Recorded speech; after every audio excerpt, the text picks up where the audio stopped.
शपथ के पहले ही दिन से दिल्ली की मुख्यमंत्री रेखा गुप्ता पूरी तरीके से एक्टिव नजर आ रही हैं। मुख्यमंत्री रेखा गुप्ता लगातार उन वादों की तरफ अपने कदम बढ़ा रहे हैं जिसे चुनाव से पहले जनता से किया गया, और इसी में उनका इस बार का पड़ाव रहा भलसवा लैंडफिल साइट, जहां पर प्रदूषण नियंत्रण के लिए दिल्ली सरकार ने बड़ा कदम उठाया है।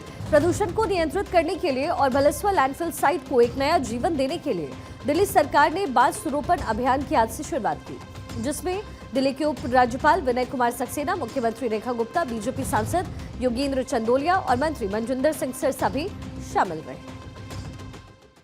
दिल्ली की मुख्यमंत्री रेखा गुप्ता आज भलसवा लैंडफिल साइट पहुंची, और लैंडफिल साइट की अगर बात करें तो आप देखिए कि उनके पहुंचने से ठीक पहले लगातार जिस तरीके से ये कूड़े का पहाड़ आप देख रहे हैं, इसको जो इसकी ऊंचाई है उसको कम करने के लिए लगातार इन क्रेशर मशीनों को लगाया गया है, और लगातार इसको ये जो मशीनें हैं, जो वेस्टेज है उसको एक तरीके से उसको मिट्टी में कन्वर्ट कर रही हैं, और जो तमाम वेस्टेज है उसका इस्तेमाल इस लैंडफिल साइट को समतल करने में किया गया है। इस पूरे हिस्से में बैम्बू प्लांटेशन करना है। दिल्ली की मुख्यमंत्री रेखा गुप्ता भलसवा लैंडफिल साइट पहुंची, जहां उन्होंने वृक्षारोपण किया, और निश्चित तौर पे ये एक शुरुआत है इस कूड़े के पहाड़ को और कम करने की।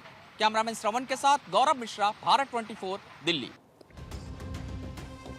इस अभियान को दिल्ली सरकार के प्रदूषण नियंत्रण और पर्यावरण सुधार के प्रयासों का एक महत्वपूर्ण हिस्सा माना जा रहा है। बांस रोपण अभियान से भलसवा लैंडफिल साइट को नया रूप मिलेगा, जो कि फिलहाल दिल्ली के प्रमुख कचरा डंपिंग स्थलों में से एक कहलाता है। भलसवा लैंडफिल साइट सालों से प्रदूषण और पर्यावरण संकट की एक बड़ी वजह बन रहा है, और इस समस्या को दूर करने के लिए दिल्ली सरकार और नगर निगम मिलकर के बायो माइनिंग और लैंड रिक्लेमेशन जैसे जो उपाय है उस पर काम कर रहे हैं। आखिर कैसे भलसवा लैंडफिल साइट पर बांस के पौधे पर्यावरण को सुधारने का काम करेंगे, इसे भी आपको समझाते हैं। लैंडफिल साइट पर बांस के पौधे लगाए जा रहे हैं जो कि कई तरीके की खासियत रखते हैं। बांस तेजी से बढ़ने वाला पौधा है जो कि मिट्टी को मजबूती प्रदान करता है। बांस के पेड़ की जो खासियत है वो ये है कि ये हवा में मौजूद हानिकारक तत्वों को खत्म करता है, जिससे न केवल पर्यावरण में सुधार आता है बल्कि इससे आसपास रहने वाले लोगों के स्वास्थ्य में जो प्रदूषण बुरा असर डालता है उसे भी दूर किया जा सकता है। लैंडफिल साइट पर बांस के पौधे लगाने का मुख्य उद्देश्य पर्यावरण को सुधारना और प्रदूषण को कम करना है। कार्यक्रम में मौजूद दिल्ली के उपराज्यपाल विनय सक्सेना ने दावा किया कि आने वाले वक्त में ये जगह कूड़े की वजह से नहीं जानी जाएगी बल्कि अपनी ग्रीनरी के चलते जानी जाएगी। उपराज्यपाल ने कहा कि आज 2000 बांस के पौधे लगाए गए हैं। एक महीने में तकरीबन 54,000 बांस के पौधे और लगाए जाएंगे, जिससे आने वाले समय में इस जगह की जो तस्वीर है वो पूरी तरीके से बदल जाएगी।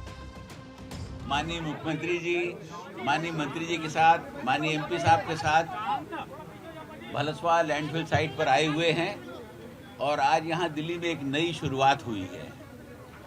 जो पिछले 2 सालों में मेहनत करके ज़मीन को खाली कराया गया था, वहाँ पर आज प्लांटेशन शुरू किया गया है।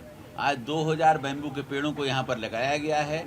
बैम्बू के पेड़ को जानबूझ के लगाया गया है क्योंकि बैम्बू का पेड़ जो है 30% ज़्यादा ऑक्सीजन ट्रांसमिट करता है, क्योंकि दिल्ली एक पोल्यूटेड सिटी है जिसको भी हमारी सरकार जो है पोल्यूशन फ्री करने वाली है। दिल्ली सरकार के मुताबिक विकसित भारत 2047 के तहत भलसवा, गाजीपुर और ओखला लैंडफिल साइटों पर बायो माइनिंग और भूमि सुधार की प्रक्रिया तेजी से चल रही है। इन परियोजनाओं का उद्देश्य कचरे के पहाड़ों को हटा करके इन जगहों को ग्रीन क्षेत्र में बदलना है, जिसमें बांस के पेड़ एक महत्वपूर्ण भूमिका निभाएंगे। और इस अवसर पर मुख्यमंत्री रेखा गुप्ता ने हरित दिल्ली अभियान को अपनी प्राथमिकता बताते हुए कहा कि दिल्ली सरकार ग्रीन बेल्ट के विकास, इलेक्ट्रिक वाहनों को बढ़ावा देने और पौधारोपण अभियान को तेज करने की योजनाओं पर काम कर रही है। सीएम रेखा गुप्ता ने यह भी बताया कि पर्यावरण विशेषज्ञों का मानना है कि अगर इस तरीके से कदम उठाए जाएं तो अगले कुछ वर्षों में राजधानी दिल्ली कचरे के पहाड़ों को पूरी तरीके से खत्म करने की ओर अग्रसर हो जाएगी। अपने संबोधन में सीएम रेखा गुप्ता ने यह भी कहा कि दिल्ली सरकार का बांस वृक्षारोपण के पीछे का लक्ष्य है दिल्ली को पोल्यूशन फ्री बनाना। मुख्यमंत्री ने कहा कि इस दिशा में सरकार तेजी से काम कर रही है। सीएम रेखा गुप्ता ने कहा कि वो तीनों लैंडफिल साइट्स का दौरा करके वहां पे जो काम है वह उसमें तेजी लाने की कोशिश में जुटी हुई है। Thank you so much LG साहब, जिन्होंने बड़ी मेहनत से पिछले कई महीनों से इस प्रोजेक्ट को लुक आफ्टर किया। तीनों अलग अलग साइट्स पे हम लोग विजिट करेंगे और साल भर में मैक्सिमम इसकी जो हाइट है वो ख़त्म हो जाए, एक ग्रीन लैंड यहाँ डेवलप हो जिस पे आने वाले समय में अच्छे प्रोजेक्ट शुरू किए जा सके।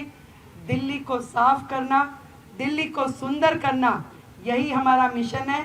सरकार मिशन मोड पे है और डबल इंजन की सरकार डबल रफ्तार से काम करेगी। दिल्ली सरकार ने 1 साल के अपने लक्ष्य को रखा है और आने वाले 1 साल में कूड़े के पहाड़ की ऊंचाई को कम करने का सरकार का मकसद है।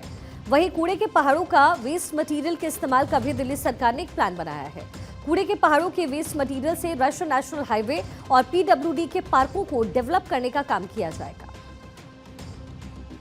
जो बलसवा का पहाड़ है, इससे लगभग 35% से निजात मिल गई है।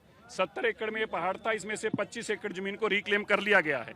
इसमें से 5 एकड़ में आज प्लांटेशन भी हो गई है और इसमें वर्ल्ड जो हमारा इन्वायरमेंट डे आएगा तब तक हम इस 25 एकड़ में ही प्लांटेशन पूरी कर चुके होंगे और ये कूड़े का पहाड़ इस 2025 तक आपको दिखना बंद हो जाएंगे और 2026 तक बिल्कुल जमीन पर आ जाएंगे। देश के प्रधानमंत्री मोदी जी का ये विजन है।